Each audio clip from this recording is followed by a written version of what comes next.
शब बारात आज पूरे पाकिस्तान में अकीदत व एहतराम और मजहबी रिवायात के साथ मनाई जाएगी। ब्यूरो चीफ एजाज अहमद ताहिर अबान से शब बारात जो इस्लामी तकवीम के मुताबिक 15 शबान की रात को मनाई जाती है, इस साल 2025 में 13 फरवरी बरोज़ जुमेरात की शाम आज मगरिब के बाद शुरू होगी और 14 फरवरी बरोज़ जुम्मा की सुबह सादिक तक जारी रहेगी।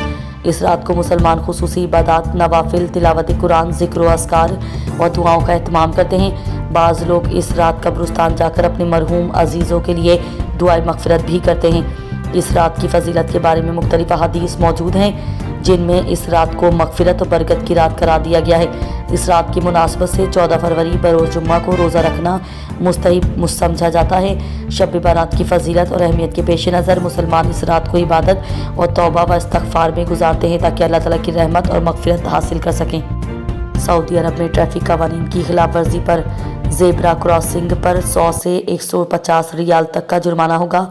ब्यूरो चीफ एजाज अहमद ताहिर अबान से अरब मीडिया रिपोर्ट्स के मुताबिक सऊदी अरब में ट्रैफिक कवानीन की खिलाफ वर्जी पर ज़ेब्रा क्रॉसिंग पर पैदल चलने वालों को तरजीह न देने वाले ड्राइवरों पर 100 से 150 रियाल तक का जुर्माना आयद किया जाएगा।